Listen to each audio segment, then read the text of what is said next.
আসসালামু আলাইকুম।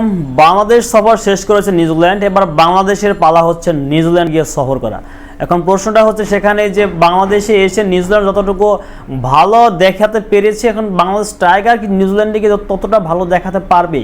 আমি কথাটি কেন বলছি, কারণটা হচ্ছে নিউজিল্যান্ডের যে পিচটা হচ্ছে এই পিচটাকে বলা হয় বাউন্সি পিচ। কারণ এই পিচে আপনি যেভাবেই বল করেন না কেন, বল প্রচুর পরিমাণে বাউন্স করে। এর বেশ কারণটা হচ্ছে ডিসেম্বর এবং জানুয়ারি মাসে ওই এরিয়াতে, যে এরিয়াতে এই মাঠটা রয়েছে সেই এরিয়াতে হচ্ছে প্রচুর পরিমাণে ঠান্ডা পড়ে, যার কারণে এই পিচে যখন কোনো বল করা হয় বলটি এতটাই বাউন্স করে যে আপনি সাপোজ টেনিস বল দিয়ে যেরকম আপনার বল বাউন্স করা হয়, যদি আপনি পেস বল করেন বা জোরে যদি মাটিতে হিট করেন যে পরিমাণ বাউন্স করে, সেম পরিমাণ বাউন্স হচ্ছে এই পিচে করে।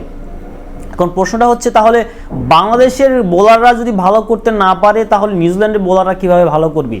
এর কারণটা হচ্ছে নিউজিল্যান্ডের বোলাররা কেন ভালো করবে এই বিষয়ে সেই দলেরই ক্যাপ্টেন তিনি বলেছেন যে আমাদের দলের যারা পেসার আছেন তারা এই পিচের সাথে খাপ খাওয়িয়ে নিয়েছে নিজেদেরকে, তারা ঠিক জানেন আসলে কিভাবে বল করতে হবে আর কিভাবে বলটা ডেলিভারি দিতে হবে যাতে বাউন্সটা সেই রকমভাবে না হয়।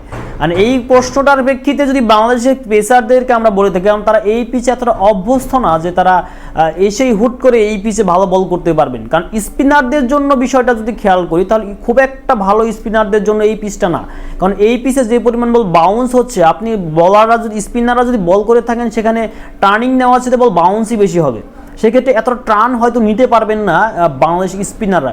এক্ষেত্রে মেইন ভূমিকা পালন করতে হবে যে বাংলাদেশ পেসারদেরকে তাদের স্কিল ইমপ্রুভমেন্ট করতে হবে এই পিচের জন্য, কারণ এই পিচের যে পরিমাণ বাউন্স হচ্ছে এই বাউন্সি পিচের জন্য তাদেরকে অবশ্যই ভালো পরিমাণ বল করতে হবে এবং সবচেয়ে বেশি আয়ত্ত করতে হবে যে কীভাবে বল করতে। সেক্ষেত্রে নিউজিল্যান্ডের ক্যাপ্টেন তিনি বলেছেন বাংলাদেশের যে প্রেক্ষাপটে তারা কিন্তু প্রচুর ভালো করছে, তবে এখানে যদি আমরা পরিসংখ্যান খেয়াল করি তাহলে আমরা দেখতে পাবো যে বাংলাদেশ টিম যে কয়বারই সেখানে সফরে গিয়েছেন প্রায় 16টি ওয়ানডে ম্যাচ খেলেছেন, একটা ম্যাচও তারা জিততে পারেননি এবং টি20 ম্যাচেরও সেম একই অবস্থা, তারা কোনো ম্যাচে জিততে পারেননি। এই নিউজিল্যান্ডের সফরে গিয়ে নিউজিল্যান্ডের সাথে তারা এতটাই ভালো ইমপ্রুভমেন্ট আছে নিউজিল্যান্ডের টিমের সাথে তারা করেছেন। আর হচ্ছে বাংলাদেশ টিমের যদি বলি, বাংলাদেশে যখন সফর এসেছিল নিউজিল্যান্ড সেখানে কিন্তু তারা কিন্তু ঠিকই বাংলাদেশের এই পিচের সাথে খাপ খাওয়িয়ে নিয়েছিল।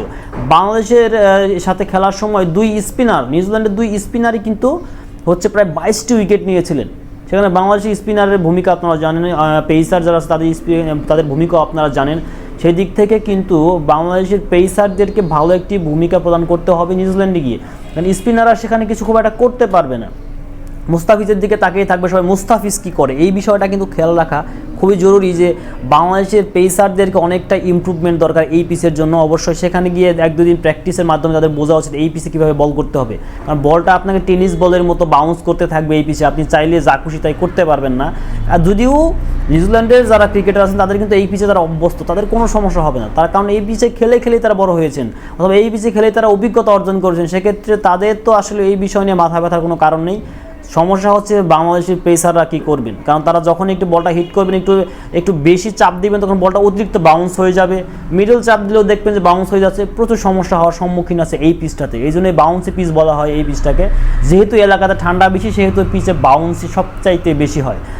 আর দিক থেকে বাংলাদেশের পরিসংখ্যানে আমরা দেখতেই পেয়েছি নিউজিল্যান্ডের খুব একটা ভালো পরিসংখ্যান নেই, সেদিক থেকে আসলেও বাংলাদেশ এইবার অন্তত ম্যাচটা জিতা উচিত এবং এই সফরটা তাদেরকে সফলভাবে কাটিয়ে আনা উচিত।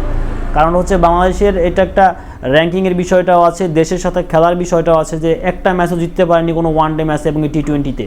যদিও বেশ কিছু আগে বাংলাদেশ টেস্ট ম্যাচ জিতেছিল, তারা বলেছে বাংলাদেশ একটা টেস্ট ম্যাচ জিতেছিল, সেদিক থেকে বাংলাদেশ অনেক দলের ইমপ্রুভমেন্ট হয়েছে। এখন এই বিষয়টা নিয়ে আসলে কতটা হচ্ছে এই টিম ম্যানেজমেন্ট কাজ করছে, এখন বোলারদেরকে অবশ্যই একটু সচেতন হতে হবে এবং বেশি বেশি করে বলিং প্র্যাকটিসটা সেখানে গিয়ে সেই পিচে করতে হবে। বাংলাদেশের পিচ আর এই পিচটা আকাশ পাতাল তফাৎ, সেটা বাউন্সি পিচ, আর বাউন্স করবে হিউজ একটা পরিমাণ বাউন্স করে, বাকি আগের যদি খেলা কেউ দেখে থাকেন সেখানে দেখতে পাবেন প্রচুর পরিমাণে বল বাউন্স হচ্ছে, এই বিষয়টা অবশ্যই খেয়াল রাখতে হবে। এই ছিল আজকের মতো আমার কাছে, ধন্যবাদ সবাইকে। ভিডিওটি ভালো লাগলে অবশ্যই চ্যানেলটিকে সাবস্ক্রাইব করবেন। ধন্যবাদ সবাইকে, আসসালামু আলাইকুম।